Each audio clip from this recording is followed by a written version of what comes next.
Ya orang kalau marah itu dia ingin meluapkan apa yang ada di dalam hatinya.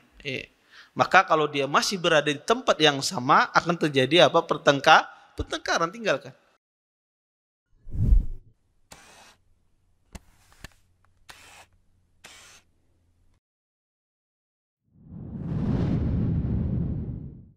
Assalamualaikum warahmatullahi wabarakatuh. Innal hamdalillah nahmaduhu wa nasta'inuhu wa nastaghfiruh wa na'udzu billahi min shururi anfusina wa min sayyiati a'malina.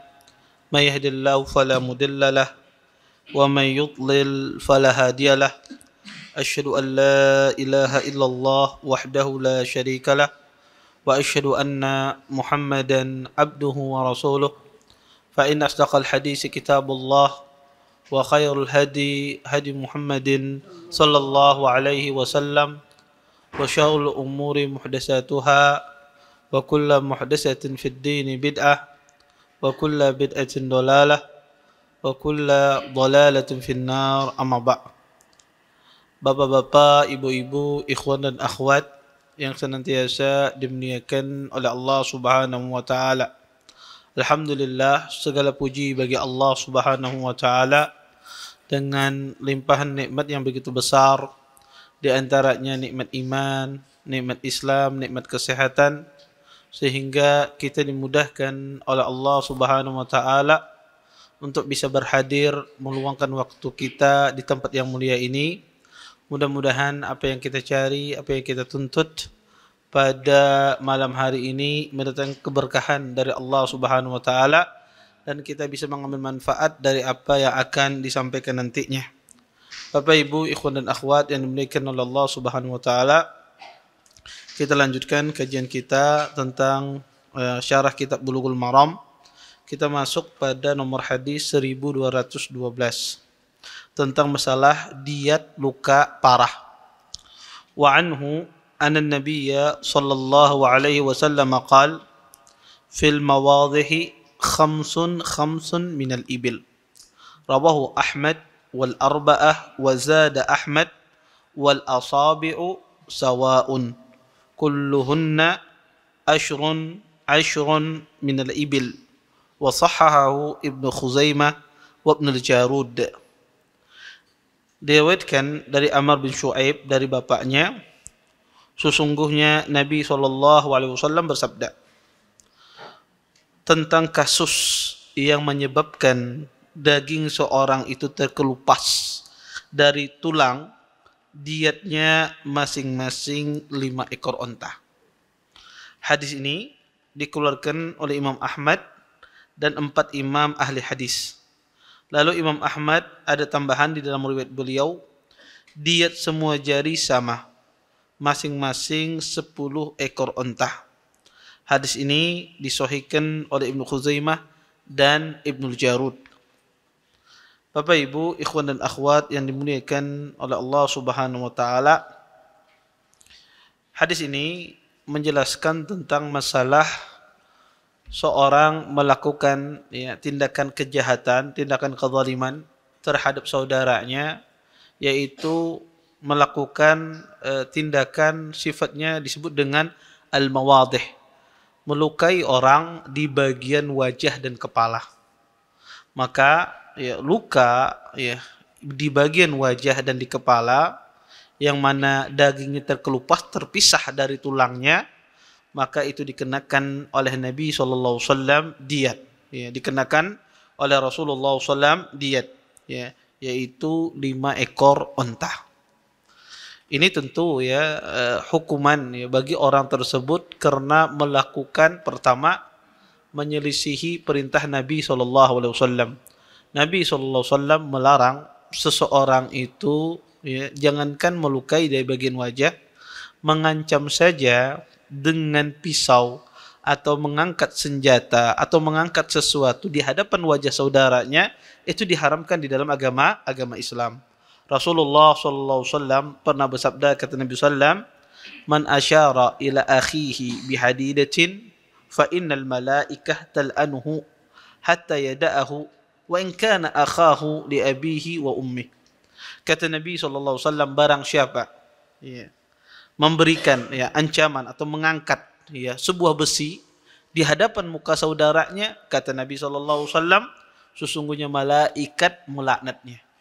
Dilan oleh malaikat. Sekedar orang mengangkat besi atau membawa kayu pemangkung di hadapan muka saudaranya, maka kata Nabi SAW, malaikat melaknatnya. Malaikat melaknatnya sampai dia menurunkan kayu tersebut, sampai dia menurunkan besi tersebut di hadapan wajah saudaranya. Walaupun yang melakukan itu adalah saudaranya sebapak dan seibu, sesama saudara kandung, apalagi orang lain. Itu diharamkan oleh Rasulullah SAW. Terlebih-lebih lagi seseorang itu ya melukai bagian wajah, dan bagian wajah ini adalah bagian yang termulia bagi kaum mukminin, bagi seorang muslim. Ya, maka bagian wajah ini adalah bagian yang mulia. Ya, sehingga banyak orang memuliakan wajah. Ya. Orang kita kadang-kadang saking memuliakan wajahnya tidak mau disentuh kepalanya. Ya, kalau orang kita kalau disentuh kepalanya dianggap ini menghinakan. Padahal kalau orang Arab menyentuh kepala itu memuliakan. Iya, ini adab yang berbeda, tetapi masing-masing cara memuliakan beda-beda. Ada sebagian daerah itu menganggap orang memegang wajahnya itu sebuah penghinaan. Ada sebagian orang kadang-kadang memegang wajah orang, menepuk kepala orang, ini merupakan sebuah penghormatan. Maka ya, masing-masing semua manusia mengetahui bahwasanya wajah itu ada sesuatu yang paling mulia. Oleh karenanya di dalam Islam tidak boleh ada seseorang memukul wajah. Maka memukul wajah ini tidak dibolehkan oleh Nabi SAW, walaupun dalam bentuk mendidik. Seseorang mendidik kemudian dia pukul wajah. Ya, entah itu dia mukul anaknya, kemudian dia lempang, ya anak tersebut, ya dia pukul di dalam rangka mendidik, tetapi di bagian wajah, maka ini diharamkan. Atau di dalam rangka latihan, seseorang latihan misalnya taekwondo misalnya, kemudian ya dia melatih kepalanya ya untuk dikena tendangan misalnya, maka ini juga tidak boleh. Walaupun pakai pengaman, biasanya ada pakai helm dan semisalnya, maka ini juga tidak boleh. Ya, karena diharamkan dalam bentuk apapun seseorang memukul wajah, baik itu dalam bentuk latihan, baik itu dalam rangka mendidik, maka tidak boleh seseorang memukul wajah.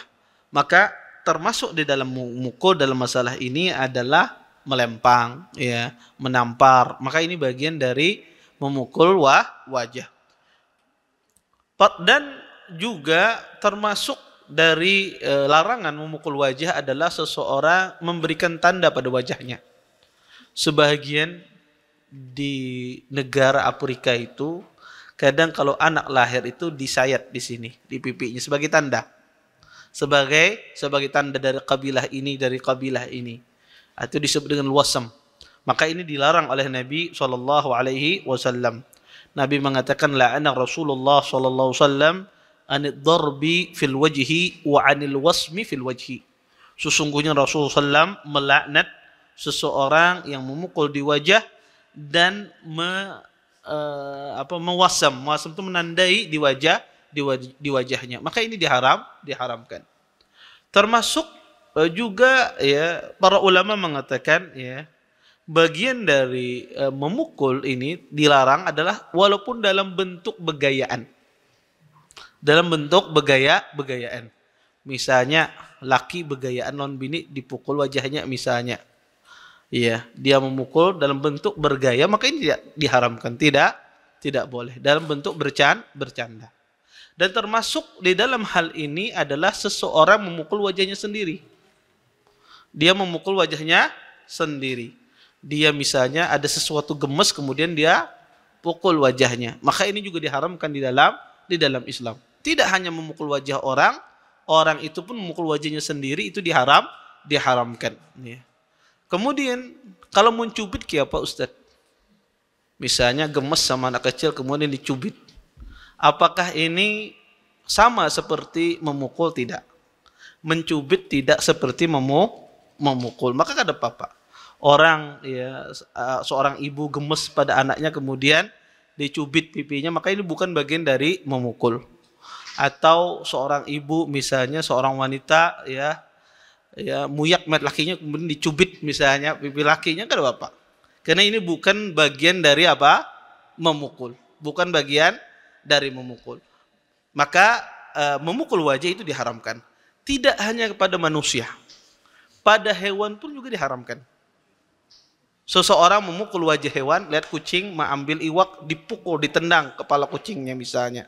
Maka ini diharamkan. Maka ini tidak boleh. Ya.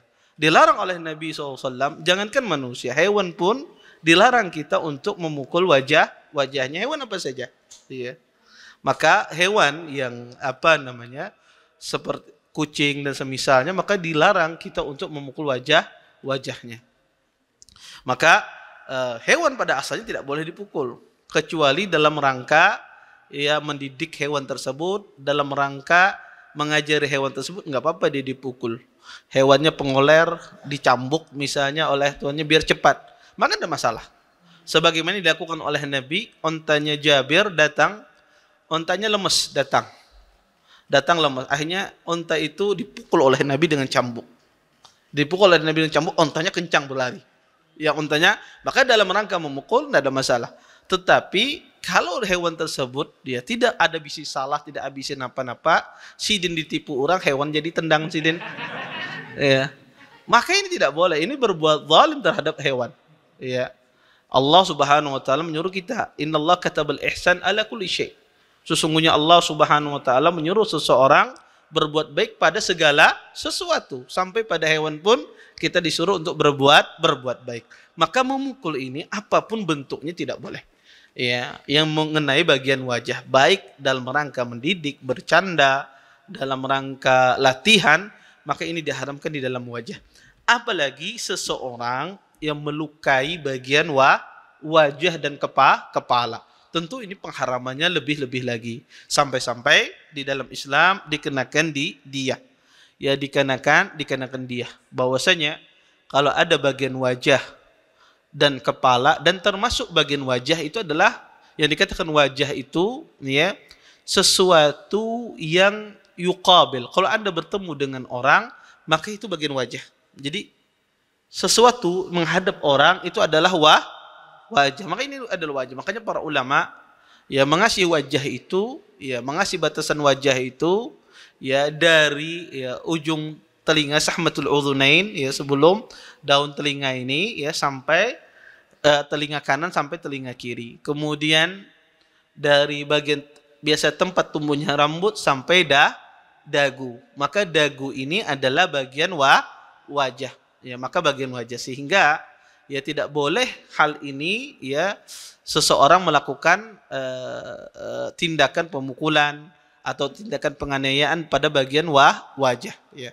Adapun di bawah dagu, karena dagu ini biasanya sebagian khususnya wanita kadang-kadang kebingungan tentang masalah wajah ini ya, khususnya masalah wajah, karena banyak wanita ketika sholat mereka biasanya tidak memakai cadar. Kadang-kadang kebingungan wajah ini sampai mana batasannya, sampai mana dia menjilbabi wajahnya. Maka wajah itu adalah dari tempat tumbuhnya rambut sampai bagian dagu ya. Dagu itu ada bagian dagu depan itu ikut wajah.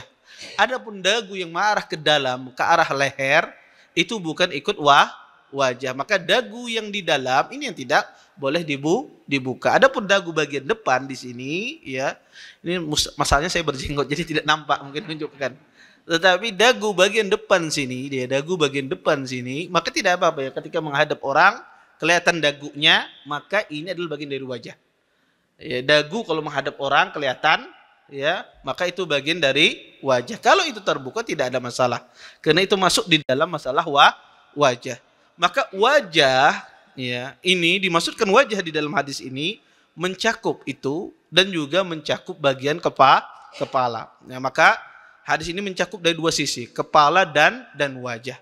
kedua-duanya ketika seseorang melakukan tindak pidana semacam kezaliman, memisahkan dagingnya, daging itu keluar dari tulangnya, maka hukumannya adalah harus membayar 5 ekor unta. Wallahu taala alam.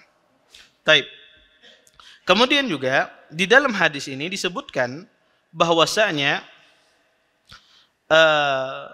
jari-jari kaki, dan ini sudah kita pernah jelaskan, jari-jari kaki itu semuanya sama diatnya. 1 jari 10 ekor unta, 10 jari 100 ekor unta. Ya. Ada sebagian orang lebih rela hilang jarinya daripada hilang nyawanya. Karena hilang nyawa juga 100 ekor unta. Hilang jari 10 100 ekor unta. Ya, tangan dan kaki 200 ekor unta. Ya, lebih besar katanya. Baik. Maka ya, jari itu semuanya sama, tidak ada bedanya. Baik yang besar, baik yang kecil, semuanya sama. Kalau dihilangkan 10 ekor unta. Baik. Kita lanjutkan hadis berikutnya. Wa anhu radhiyallahu taala anhu qala Rasulullah sallallahu alaihi wasallam aqlu ahli dhimmati nisfu aqlil muslimin, rawahu Ahmad wal arba'ah. Wa lafdhu Abi Dawud diyatul mu'ahid nisfu diyatil hur. Walin nasa'i aklul mar'ati mislu aklir rajuli hatta yablugha sulusa min diyatiha, wa sahahu Ibnu Khuzaimah. Dari lafaz Abi Dawud disebutkan bahwasanya Rasulullah SAW pernah bersabda, diatnya seorang kafir dhimmi, ya, diatnya seorang kafir dhimmi setengah diat muslim. Hadis ini dikeluarkan oleh Imam Ahmad dan 4 imam ahli hadis yang lainnya. Dalam lafaz Abi Dawud bahwasanya diat seorang muahid setengah diat orang merdeka. Dalam riwayat Nasa'i disebutkan diat seorang wanita seperti diat seorang laki-laki hingga mencapai 1/3 diatnya. Bapak Ibu, ikhwan dan akhwat yang dimuliakan oleh Allah Subhanahu wa taala, hadis ini hadis yang sahih. Hadis ini menjelaskan diat bagi orang-orang kafir.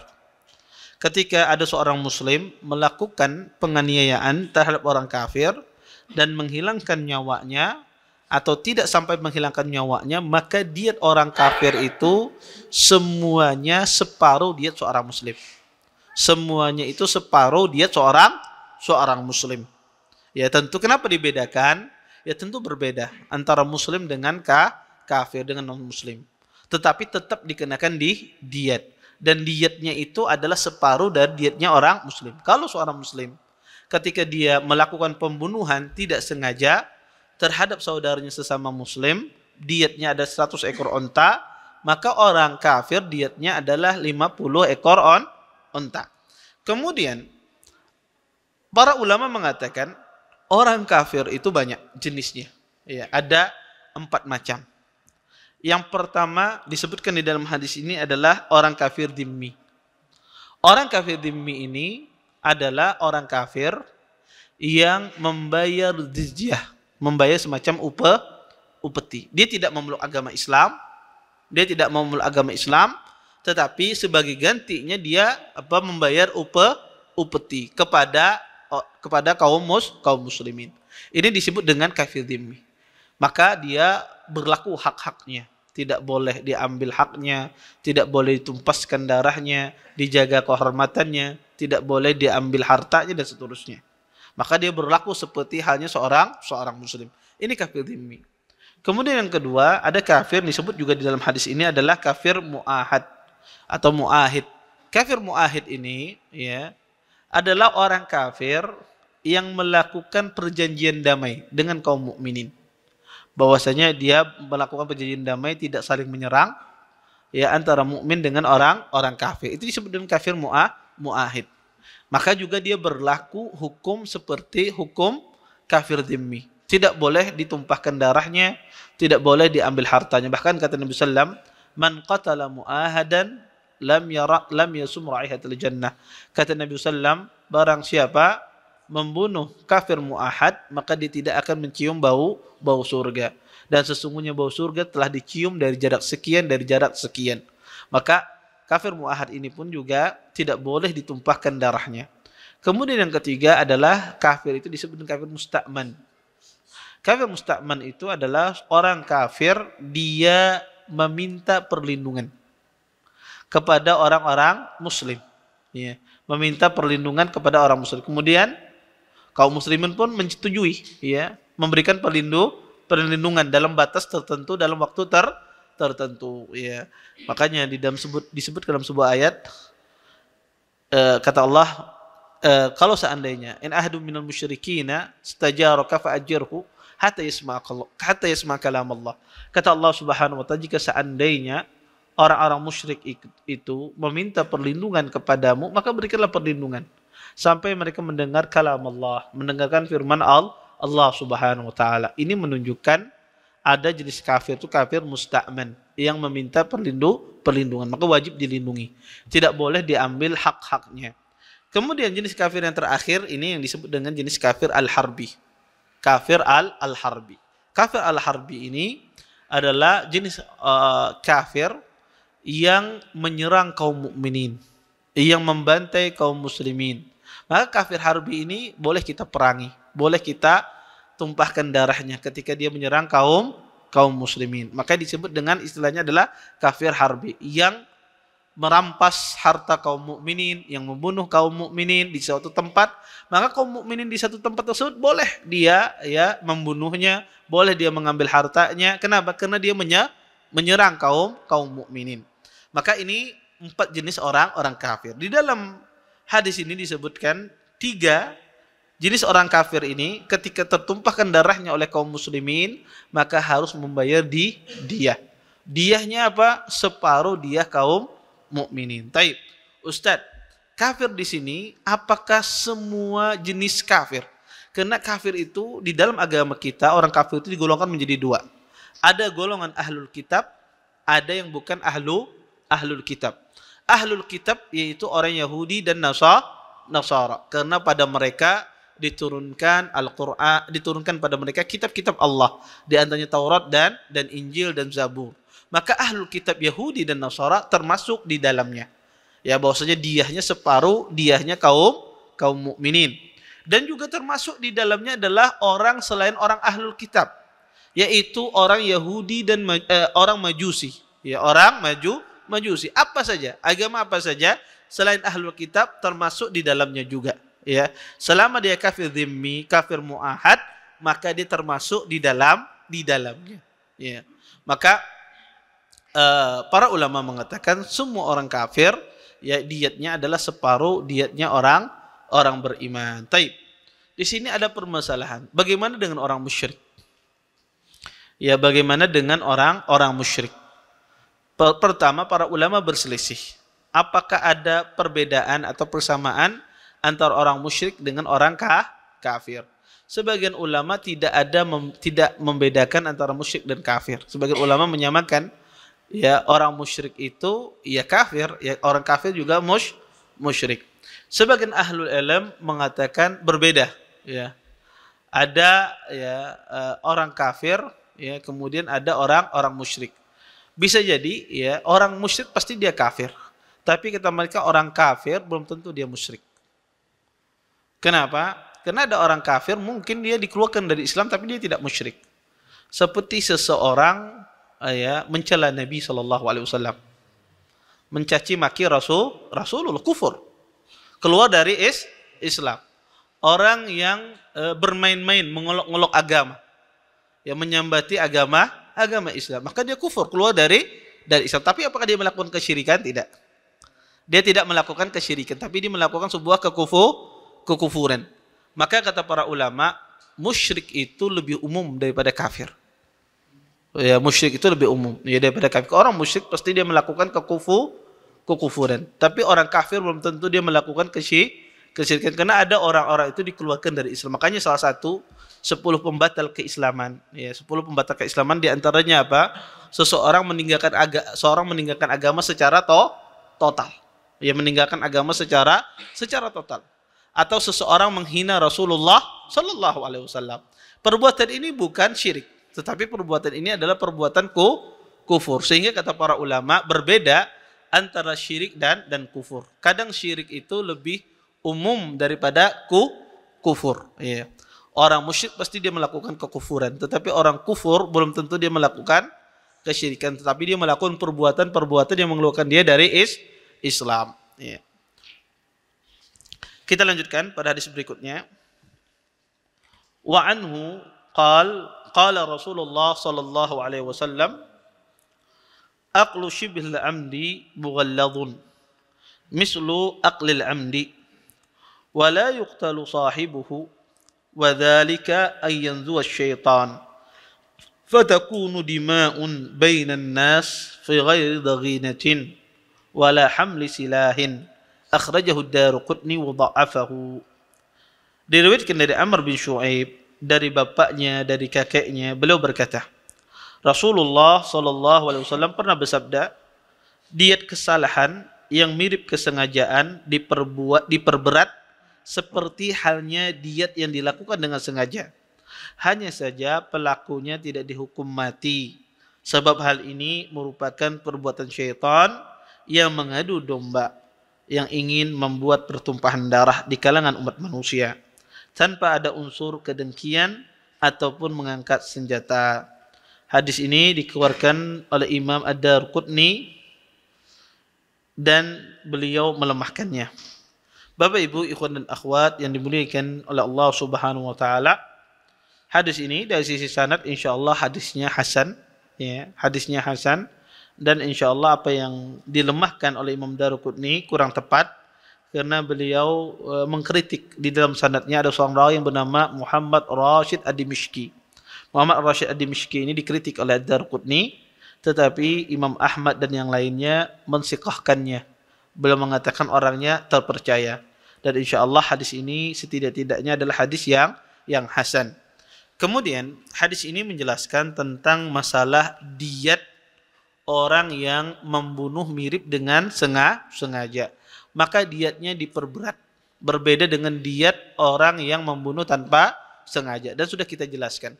Membunuh dengan sengaja ini berbeda dengan membunuh tanpa sengaja. Membunuh dengan sengaja ini dia melakukan perbuatan tindak kezaliman, tetapi tidak ingin membunuh.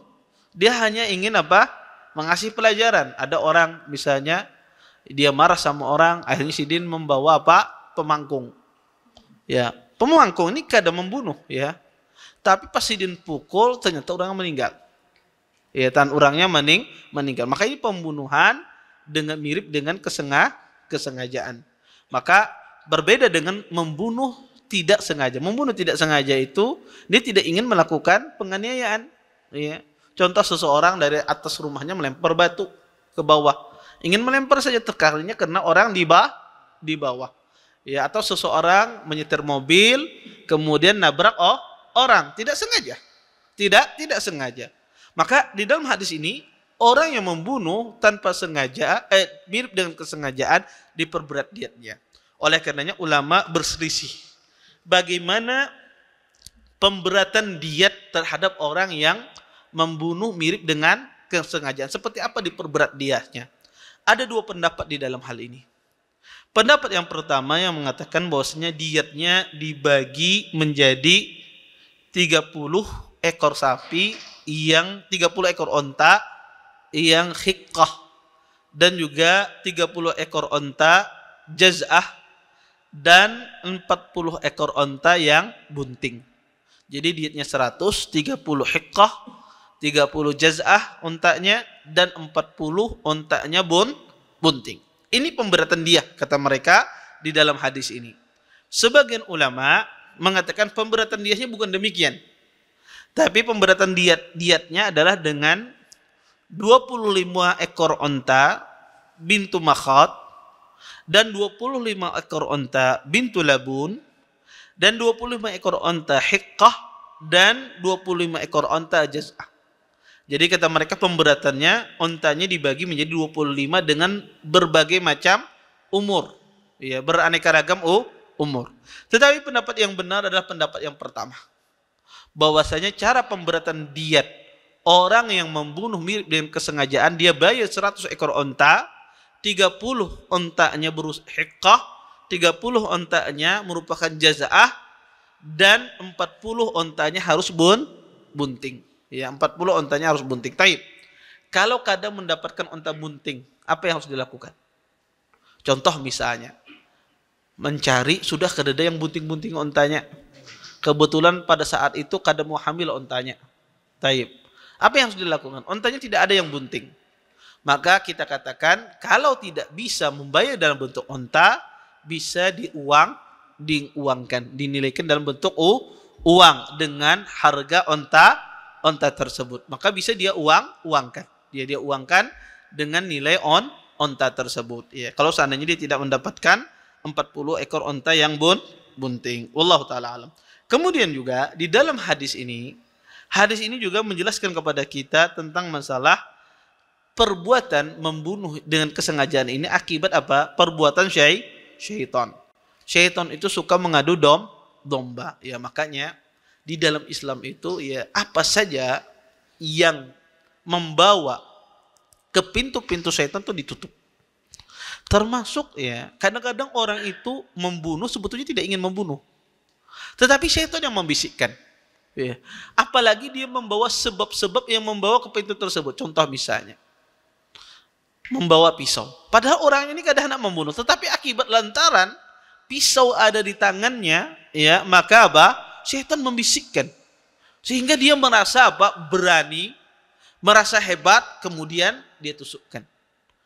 Ya, maka syaitan itu selalu membisikkan kepada manusia. Maka kita disuruh menjauhi sebab-sebab ya bisikan syaitan. Makanya dilarang oleh Nabi mengacungkan senjata tajam di hadapan saudaranya sesama muslim, ya. Dan ini sangat bahaya, ya.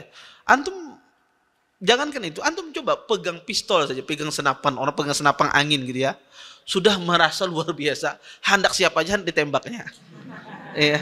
Iya. Kenapa? Karena itu bisikan syaitan, ya, bisikan. Apalagi ada penyebab, ya, penyebab yang menyulut api, ya. Sama seperti orang memegang pisau. Pokoknya dia pengen pisaunya hendak dikemanakan.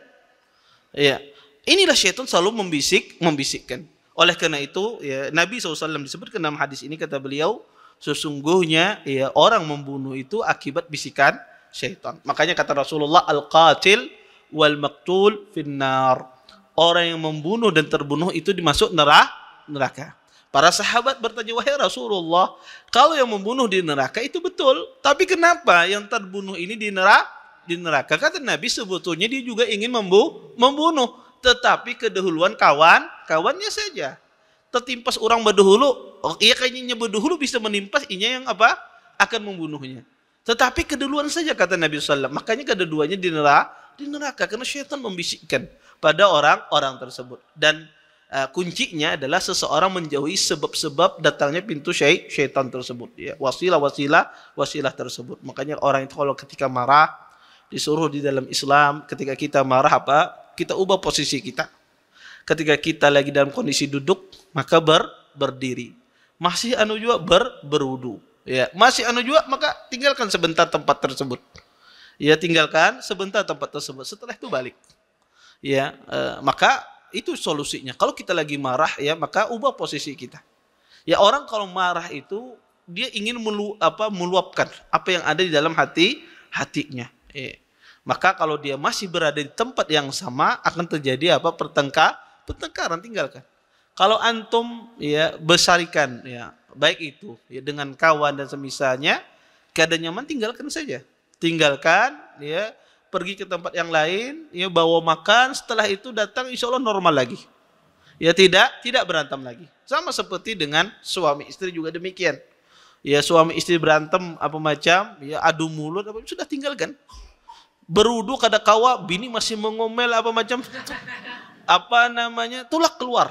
Ya, tulak keluar, makan di warung, ya, tuntung, makan bingka, balik ke rumah. Ya. Ya, balik ke rumah tapi dibawakan, jangan dibawakan. Ya, maka insya Allah hilang sebab-sebab tersebut. Ya, karena syaitan itu kalau ada permusuhan, ini yang diinginkan oleh syaitan, pasti digembor-gemborkan. Jarang orang kalau dia sudah adu mulut itu jarang menurun. Suasana tidak, pasti meningkat. Ya, pasti meningkat. Kenapa? Syaitan membisikkan. Membisikkan terus meningkat sampai menjadi besar. Maka jarang orang kalau beradu mulut, pertama ini mulai menaik, pasti akan menaik terus. Ya, kenapa? Karena syaitan akan menggembosi. Makanya kata Nabi sallam, wadzalika ayyanzu syaitan. Ya, itu akibat apa? Kata Nabi sallam, syaitan suka mengadu domba manusia. Baik. Kita ambil hadis berikutnya. Wa Ibnu Abbas radhiyallahu taala anhuma qala qatala rajulun rajulan ala ahdi Rasulillah sallallahu alaihi wasallam. Faja'ala an-nabiy sallallahu alaihi wasallam diyatahu 12,000. Rawahu arba'ah wa rajjah an-Nasa'i wa Abu Hatim irsalahu. Dari Ibnu Abbas radhiyallahu taala anhu, beliau berkata, di zaman Rasulullah sallallahu alaihi wasallam ada seorang laki-laki membunuh laki-laki lain. Lantas Nabi sallallahu alaihi wasallam memberikan sanksi dia sebesar 12.000. Hadis ini diriwayatkan oleh 4 imam ahli hadis, Nasa'i dan Abu Hatim. Dan Abu Hatim merajihkan sanadnya adalah sanad yang mursal. Sanad yang mursal artinya adalah sanadnya lemah. Hadis ini memang sanadnya lemah ya. Tetapi ini sudah kita jelaskan pada pertemuan-pertemuan sebelumnya, diet onta itu bisa diganti dengan uang, maka bisa diuangkan. Kalau seandainya satu onta harganya 4.000 real, maka dia ganti dengan 4.000 real satu ekor onta. Ya, kalau 100 ekor onta berarti dia harus menggantinya berapa ya? 400.000 ya. Ya, 400.000 real. Ya, dia ganti ya 1 miliar lebih ya. Maka dia ganti dengan semacam itu. Kemudian ya, kita ambil lagi satu hadis. Wan Abi Rimsah radhiyallahu taala anhu qala ataitu an-nabiyya sallallahu alaihi wasallam wa ma'iya ibni faqal man hadha faqultu ibni wa ashhadu bihi qal amma innahu la yajni alaik wa la tajni alaih. Rawi an-Nasa'i wa Abu Dawud wa sahahu Ibnu Khuzaimah wa Ibnu al-Jarud. Dari Abu Rimsah radhiyallahu taala anhu, beliau berkata, aku dan anakku pergi menghadap Nabi SAW. Lantas beliau bertanya, siapakah ini? Kata Abu Rimsah, dia adalah anakku dan aku sendiri menyaksikannya. Lalu Nabi bersabda, sesungguhnya kamu tidak dihukum karena tindakan kriminal yang dia lakukan dan tidak akan dihukum atas tindakan kriminal yang kamu lakukan. Hadis ini dikeluarkan oleh Imam Nasa'i, Abu Dawud, kemudian Abu Dawud mensahihkannya, dan juga hadis ini disahihkan oleh Imam Ibnu Khuzaimah dan Ibnu al-Jarud. Hadis ini menceritakan ada seorang sahabat Nabi SAW. Dia datang ya kepada Nabi SAW sebagai jaminan atas anaknya. Jadi anaknya ini melakukan tindakan kriminal, melakukan tindakan perbuatan dosa. Kemudian sang ayah ini datang kepada Nabi. Dia mengatakan, wahai Rasulullah, saya jadi jaminannya.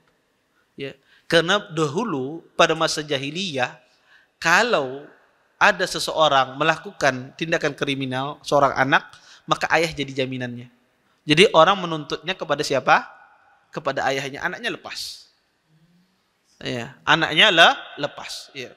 Maka Nabi SAW, ya, kata Nabi SAW,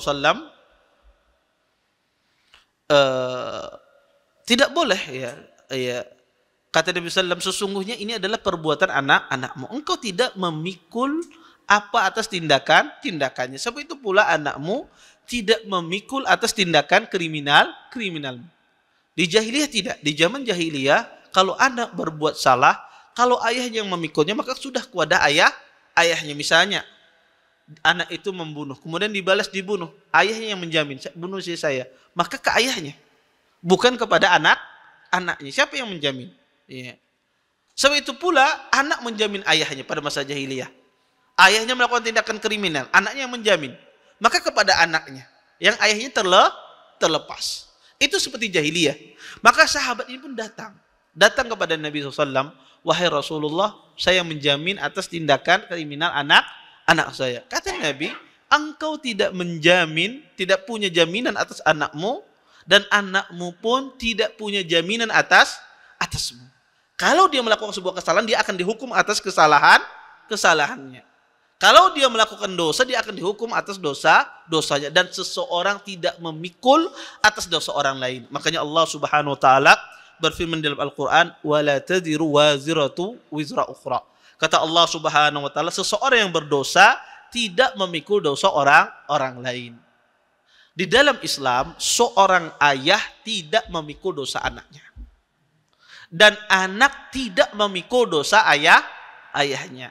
Tetapi seorang ayah kalau anak itu melakukan kesalahan dan dia masih belum balik, dia harus mengganti rugi kalau seandainya kesalahan itu berkaitan dengan menghancurkan harta orang atau berkaitan dengan menghancurkan jiwa orang. Pian bisi anak nakal luar biasa. Ya. Kemudian datang ke masjid membawa solderan misalnya. Iya. Oh, akhirnya orangnya luka. Anaknya masih kecil belum balik. Taib. Ayahnya berdosa tidak? Ayahnya tidak berdosa. Tetapi wajib sebagai wali untuk mengganti. Atau kita bisi anak misalnya nakalnya luar biasa. Kadang kau melihat rumah orang dihamputnya pecah kaca orang. Ya, lewat rumah orang dihamputnya kacanya pecah. Taib. Ayahnya berdosa tidak? Tidak berdosa. Ayahnya tidak berdosa. Tetapi bagi seorang wali atau bagi seorang ayah wajib dia mengganti kerugian yang dilakukan oleh anak-anaknya. Di sini kita tahu salahnya ungkapan sebagian orang kadang-kadang seorang ayah itu memikul atau seorang orang tua memikul dosa anaknya yang belum balik. Kalau anaknya melakukan kesalahan, orang tuanya memikul dosanya. Ini salah, ya. Anak yang belum balik dia tidak memikul dosa. Ketika dia melakukan kesalahan, dia tidak memikul dosa. Dan orang tuanya pun tidak memikul dosa anaknya. Selama dia mendidik, mengajari anaknya, tentu dia tidak memikul dosa anaknya. Tetapi orang tua berkewajiban mengganti kalau seandainya ada perbuatan-perbuatan anak yang merugikan orang lain. Maka wajib orang tua mengganti. Adapun masalah memikul dosa di dalam Islam tidak ada. Orang memikul dosa orang lain tidak ada. Masing-masing itu memikul dosanya masing-masing. Oleh karena itu, di antara sebab para ulama melemahkan hadis, ya, melemahkan bahwasanya al-mayyit yu'adzabu bi bukai ahli alaihi. Kata Nabi sallallahu alaihi wasallam, seorangnya orang meninggal itu diazab akibat tangisan keluarga yang meninggal. Ada sebuah hadis Aisyah bahwasanya orang yang meninggal itu diazab oleh Allah Subhanahu wa taala di kuburannya akibat tangisan orang yang meninggal. Padahal seseorang tidak menanggung dosa orang lain. Tapi kenapa diazab? Para ulama mengatakan zahir hadis ini pertama menyelisihi ayat wala tadiru waziratu wizra ukhra. Seseorang tidak memikul dosa orang lain. Kemudian yang kedua, kata para ulama, orang ini diazab oleh Allah Subhanahu wa taala akibat tangisan keluarganya, ya, ketika dia berwasiat. Apa kalau dia meninggal ditangisi? Kalau dia meninggal dia dilakukan semacam ini, semacam bentuk tidak keridhaan oleh Allah. Itulah diazab. Adapun kalau ada orang meninggal kemudian keluarganya menangisi, mukul-mukul, menyobek baju, menyobek cakar-cakar rambutnya, memukul pipinya, tanda dia tidak ridha terhadap, apakah diazab mayit tersebut? Tidak. Karena seseorang tidak memikul dosa orang lain. Masing-masing seseorang memikul dosanya, ya. Dan ini tegas, ya, dan ini kaidah mutlak, ya, kaidah yang muqtadi dalam segala hal. Bahwasanya siapapun tidak memikul dosa orang lain. Entah orang tua memikul dosa anak memikul dosa orang tua, tidak ada. Ya, sampai dalam kategori meninggal pun dia ditangisi, orang tuanya menangisi, ya, bahkan tidak ridho, si mayit tidak ada hubungannya dengan orang yang sudah hidup. Karena itu bukan perbuatannya dan dia tidak memikul dosa orang tersebut kecuali dia berwasiat untuk ditangisi, untuk melakukan hal-hal semacam tidak ridha terhadap takdir Allah Subhanahu wa taala. Taib, mungkin ini yang bisa saya sampaikan, mudah-mudahan bermanfaat. Kalau ada pertanyaan silahkan. Ya. Taib.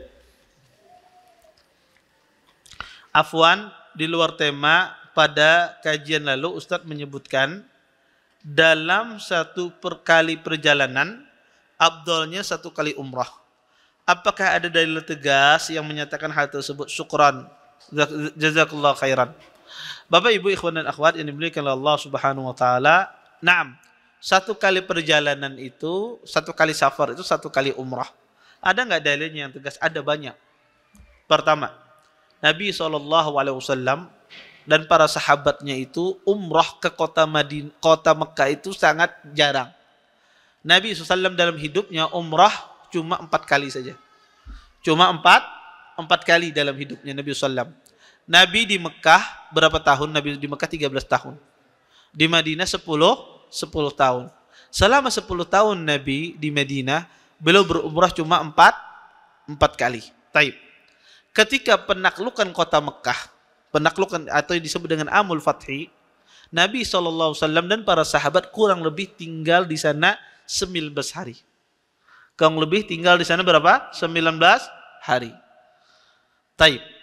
Tidak ada satu riwayat pun, dalil pun para sahabat dan Nabi mengulang-ulang umrahnya. Padahal beliau tinggal 19 hari. Dan kesempatan ini sangat jarang. Kesempatan ini sangat jarang. Karena mereka susah untuk datang ke Mekah. Ya. Anda tahu dari zaman dulu naik onta susah datang ke Mekah. Jaraknya 500 kilo lebih. Ya, 500 kilo lebih dari sini ke mana ini? Mungkin ke Palangka ya, mungkin lebih ya. Lebih ke Pangkalambun lah, lebih mungkin. Ya, maka jauh sekali. Jaraknya 500 kilo dan tidak ada transportasi. Yang seperti zaman sekarang. Tentunya kalau seandainya itu sunnah, niscaya Nabi dan para sahabat berkali-kali mengulangi umrahnya. Tetapi tidak dilakukan oleh Nabi SAW. Ini dalilnya. Dalil yang kedua, ketika Hajatul Wada, Nabi SAW berhaji. Pada saat itu Aisyah radhiyallahu taala anha haid. Aisyah pada saat itu haid. Kemudian di waktu haji haid. Kemudian Aisyah meminta, wahai Rasulullah, bahwasanya para sahabat ini, Nabi menyuruh Aisyah menjadikan hajinya haji qiran. Menjadikan haji Aisyah jadinya haji qiran. Ya, kemudian Aisyah setelah selesai haji, Aisyah mengeluh kepada Nabi, wahai Rasulullah, semua para sahabat, ya, semua akhwat-akhwat, ya, wanita-wanita pulang dengan ibadah haji tersendiri, umrah tersendiri, yaitu tamattu. Ya, mereka melakukan tamattu. Tamattu itu melaksanakan ibadah haji terlebih dahulu, ibadah umrah terlebih dahulu, baru ibadah haji. Aisyah cemburu. Wanita-wanita, wahai Rasulullah, itu mereka pulang dengan umrah tersendiri, dengan haji tersendiri. Sedangkan saya ini istrimu. Iya, saya haji saya dan umrah saya satu. Jadinya haji qiran. Haji qiran itu umrah dan haji dilaksanakan secara berbarengan. Iya. Maka Aisyah pengen umrahnya tersendiri. Kemudian Nabi mengizinkan Aisyah mengambil umrah dan ditemani oleh, ya, saudara Aisyah sendiri. Tetapi subhanallah, saudara Aisyah ini tidak disuruh oleh Nabi mengulang umrahnya. Padahal dia menemani Aisyah, tapi tidak disuruh oleh Nabi mengulangi umrahnya. Kalau seandainya itu sunnah, maka niscaya sahabat yang mulia ini mumpung menemani Aisyah, sekalian aja mengulangi umrah. Tidak dilakukan oleh sahabat Nabi SAW. Ini menunjukkan, kata para ulama, mengulang umrah itu, ya, tidak disunnahkan. Afdalnya dalam satu kali perjalanan itu satu kali umrah. Ya, ini yang punya travel himung pada kan ini. Ya, afdalnya, ya, satu kali perjalanan itu satu kali umrah. Ya. Adapun kalau mengulang-ulang umrah, ya, itu boleh, sebetulnya tidak mengapa. Tapi kalau kita berbicara mana yang lebih sunnah, mana yang sunnah, tentu sunnahnya tidak mengulangi umrah. Wallahu taala alam. Kecuali dalam kondisi-kondisi yang mungkin, ya, kondisi orang tersebut seperti tidak memungkinkan lagi dia datang umrah. Orangnya pun mengumpulkan ini pun sudah mangga-mangga. Ya, mengumpulkan duitnya mangga-mangga. Kadang-kadang lagi umrah misalnya, dan dia ada amanah dari orang tuanya minta diumrahkan misalnya, ya, orang tuanya berpesan, nak, kalau Ika sampai sana tolong umrahkan abah kada pernah umrah, misalnya demikian, dan dia kemungkinan besar tidak bisa kembali lagi ke kota suci, maka orang kondisi semacam ini insya Allah tidak mengapa dia mengulang umrahnya. Adapun orang diluaskan rezekinya oleh Allah Subhanahu wa taala, maka dia umrah saja ya. Umrah nanti ketika ada keluasan rezeki umrah lagi. Jangan mengulang-ulang umrahnya. Wallahu taala alam. Baik, ada yang lain? Nggih. Ini kan ada tanggungan orang tua kami itu kan berbuat zalim dalam kami dalam harta, itu aset milik bersama sama dijual. Nah kemudian kami tidak mendapatkan apa-apa tentang persetujuan. Nah jika kami ahli waris ini memaafkan, apakah masih tanggung jawab terhadap orang tua kami nanti tidak ada? Seperti apa? Orang tua kerjasama dengan orang lain apa gimana? Kawan-kawannya kan mendirikan sekolah, Hmm. kemudian sekolah itu dijual. Oh. Dijual dan kami tidak dapat apa-apa dan persetujuan ahli waris. Hmm. Baik. Kami memaafkan aja. Iya, iya. Jadi ada orang ya kerjasama membangun sekolahan, kemudian salah satu dari mereka itu meninggal ya, punya anak dan misalnya, iya punya anak, kemudian kawannya ini dijual sekolahan itu yang dibangun bersama-sama tanpa ada izin terlebih dahulu. Taib. Apakah ini perbuatan zalim? Ya, tentu ini perbuatan zalim. Ya, karena itu adalah bersama-sama harus berdasarkan kesepakatan. Tidak boleh semacam sebelah pihak. Tapi kalau itu sudah terjadi, ahli waris memaafkan, itu tidak ada masalah. Ya, kalau seandainya ahli waris memaafkan, ya karena itu adalah usaha bersama, kecuali diwakafkan. Ya, misalnya orang tuanya berwakaf sekolah. Ini bersama-sama, saya berlima misalnya ini berwakaf untuk membangun sekolah harta saya ini untuk wakaf, bukan bantuan, tapi wakaf. Kemudian ternyata yang 4 orang ini menyelisih, dia jual. Ya sudah, maka ini berdosa. Dia ahli waris memaafkan, tidak ada manfaatnya. Kenapa? Karena dana wakaf itu milik si mayit, tidak boleh jual belikan. Maka kalau itu berkaitan dengan harta si mayit, ya wakaf itu adalah amalan si mayit, maka ahli waris tidak bisa masuk di sini. Ya, ahli waris tidak bisa masuk. Ya, karena itu bukan yang dia warisi. Nah, adapun harta yang diwarisi oleh ahli waris boleh dia memaafkan. Contoh kayak tadi sekolahan, berarti kan itu ada dana yang masuk di sana. Ya, maka itu menjadi warisan. Maka kalau seandainya ahli waris memaafkan tidak ada masalah. Karena itu sudah harta jatuhnya kepada ahli waris. Tapi kalau harta mayit, harta ibadah dia seperti dana wakafnya dan seterusnya, maka ini kadang kau ahli waris memaafkan. Contoh misalnya mayit ingin uangnya ini dia berwasiat. Uangnya ini tolong digunakan untuk wakaf, untuk membangun misalnya masjid. Ternyata di sebagian ahli waris ya dipakai uangnya. Kemudian ahli waris berkata sepakat sudah kita maafkan saja terhadap bapak. Boleh tidak? Boleh. Karena itu haknya si mayit. Atau si mayit punya wakaf masjid. Punya wakaf masjid, dia bangun masjid. Kemudian masjidnya, dan ini yang sering mungkin banyak terjadi, masjidnya ingin dirobohkan, ingin diluaskan, dihancurkan karena tidak muat lagi menampung jamaah misalnya. Dihancurkan masjidnya. Boleh apa tidak? Tidak boleh. Walaupun diizinkan ahli waris, salah ahli waris mengizinkan. Karena itu bukan haknya dia mengizinkan. Karena itu harta si mayit. Itu wakafnya dia. Tidak boleh dihancurkan. Ya, tidak boleh dihancurkan. Kecuali wakaf itu terbengkalai. Kadangkala apa? Kadang dia bisa manfaatkan baru. Tapi kalau wakaf itu masih dimanfaatkan orang, misalnya masjid, contoh misalnya langgar musola kecil musolanya, dan itu wakaf dari si mayit. Kemudian orang banyak, oh ada kajian rame penuh misalnya ya. Akhirnya, wah ini harus diluasi langgarnya, harus diluasi musolanya dengan cara dirobohkan, dibangun ulang. Boleh apa tidak? Tidak boleh. Kalau Anda ingin bangun musola, ingin bangun masjid, bangun tempat lain. Jangan mengganggu wakafnya si mayit. Itu hartanya dia. Tidak ada urusannya ahli waris izin atau tidak izin. Itu harta dia, bukan harta ahli waris. Kalau harta itu harta ahli waris, tidak ada masalah. Ya, izin ahli waris dan semisalnya. Tetapi kalau itu harta si mayit, tidak ada tadakhul, masuk ahli waris dalam masalah ini. Wallahu taala alam. Baik. Nggih.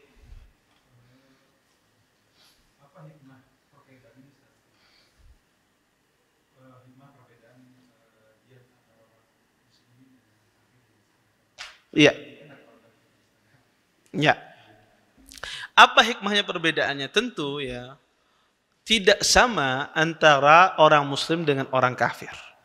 Karena orang muslim sangat berharga di sisi Allah Subhanahu wa taala. Ya. Tentu sangat berbeda jiwa orang mukmin, jiwa orang muslim dengan jiwa orang kafir. Orang muslim dia taat kepada Allah, tunduk terhadap perintah Allah Subhanahu wa taala. Sedangkan orang kafir dia di dalam kekufurannya. Ya ini dia salah satu hikmahnya sehingga tidak bisa disamakan antara orang muslim dengan orang kafir. Kalau disamakan antara orang muslim dengan orang kafir, ya, maka tidak ada kemuliaan bagi orang muslim. Ya, tidak ada kemuliaan ya bagi seorang muslim atas orang kafir. Dan orang muslim orang yang paling mulia. Ya, orang yang paling mulia di muka bumi ini. Semakin dia bertakwa, semakin dia mulia. Semakin dia di atas sunnah, semakin dia tambah mulia di sisi Allah Subhanahu wa taala. Itu hikmahnya ya. Agar ya membedakan antara orang muslim dengan orang musyrik, bosnya orang muslim itu dimuliakan oleh Allah Subhanahu wa taala dalam segala hal. Bahkan di dalam diet pun dibedakan. Wallahu taala alam. Baik. Misalkan maling tangkap polisi, boleh kada polisi memukuli wajah maling itu supaya mengaku di mana mencuri segalanya? Diinterogasi. Boleh tidak orang menginterogasi memukul maling di wajah, kebetulan malingnya ngaji nih. Ya, taib. Boleh tidak? Tidak boleh. Ya, tidak boleh. Maka tidak boleh memukul di wajah. Walaupun agar dia apa? Mengaku dan semisalnya, maka tidak boleh. Baik itu di dalam mendidik, di dalam melatih, di dalam bercanda ataupun di dalam menegakkan hukum, bahkan di dalam menegakkan hukum takzir tidak boleh. Apalagi sekedar menginterogasi itu tidak boleh ya memukul wajah. Maka pukul bagian yang lain atau ya digertak-gertak malingnya dengan suara misalnya. Maka semacam itu ya. Dan sebetulnya maling itu kada perlu juga ya cara untuk orang mengaku itu banyak. Ya dan tentu polisi itu lebih lihai ya. Caranya tidak mesti selalu dengan kekerasan, banyak dengan cara yang lembut, dengan cara diingatkan dengan Al-Qur'an dan hadis ya.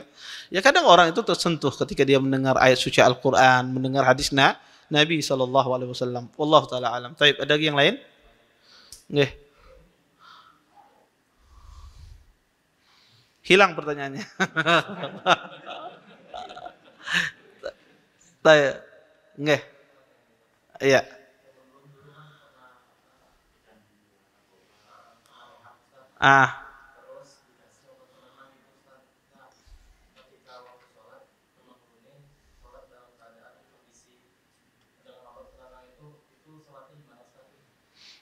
Obat penenang itu menghilangkan akalnya juga. Iya.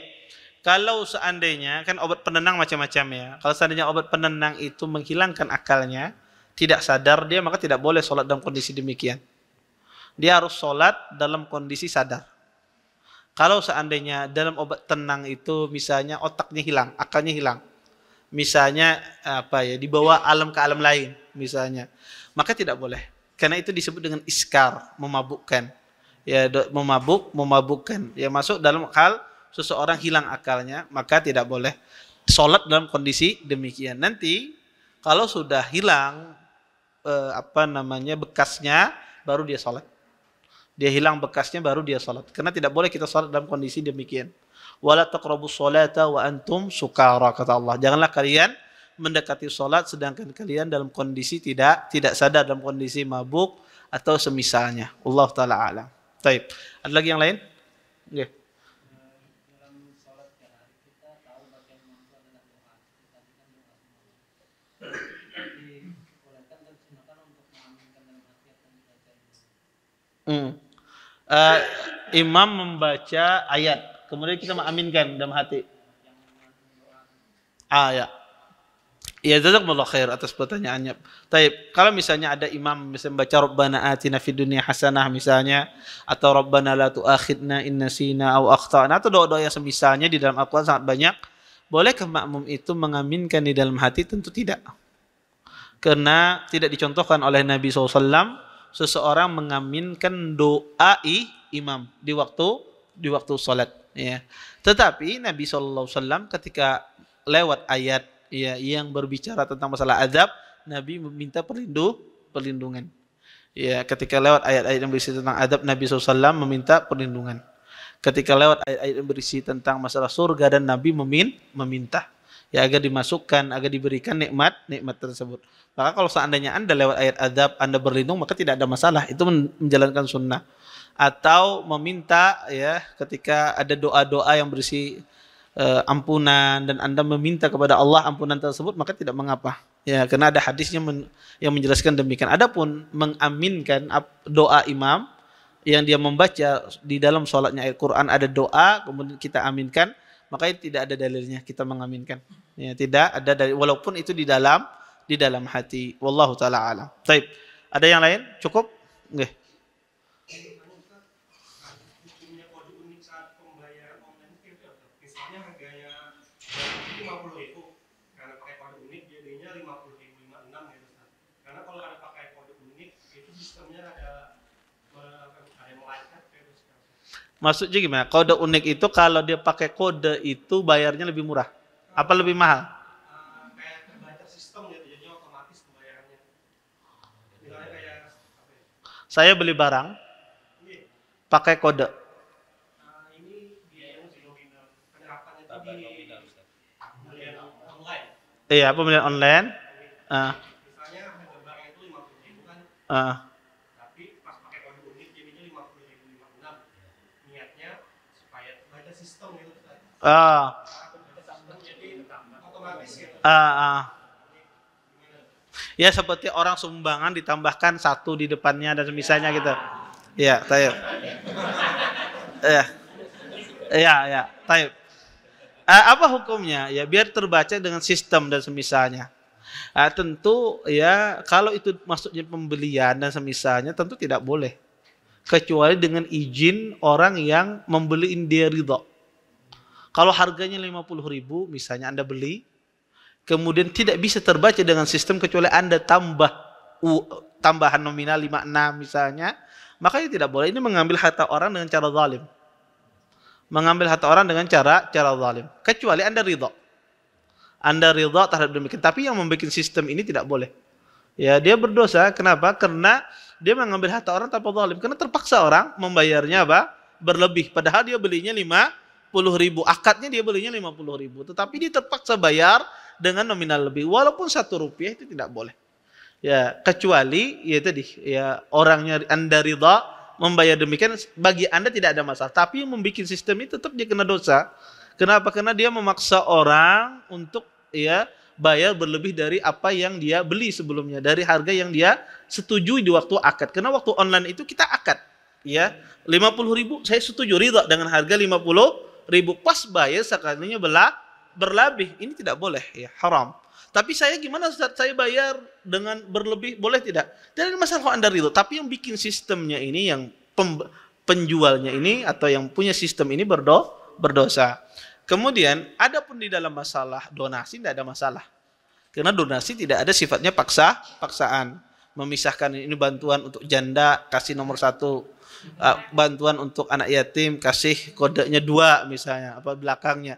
Mana ada masalah ini untuk untuk memudahkan sehingga dimudahkan mana arus dananya. Maka kalau dalam bentuk sumbangan macam tidak masalah. Tapi kalau jual beli tidak boleh. Sama seperti orang nungkar kemudian kembaliannya biasanya dikasih gulaan misalnya. Ya, nungkar kada kecuali dikasih gulaan. Ya.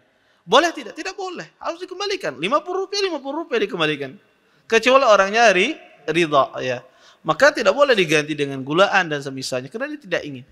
Nah, kecuali orangnya ridha, maka tidak mengapa. Wallahu taala alam. Baik, saya kira cukup ya. Kita tutup dengan doa kafatul majelis. Subhanallahumma bihamdika asyhadu an la ilaha illa anta astaghfiruka wa atubu ilaik. Assalamualaikum warahmatullahi wabarakatuh. Terima kasih. Jazakumullahu khairan wa barakallahu fikum. Video ini dibuat atas partisipasi dari donasi Anda. Semoga menjadi amal jariah bagi Anda semuanya.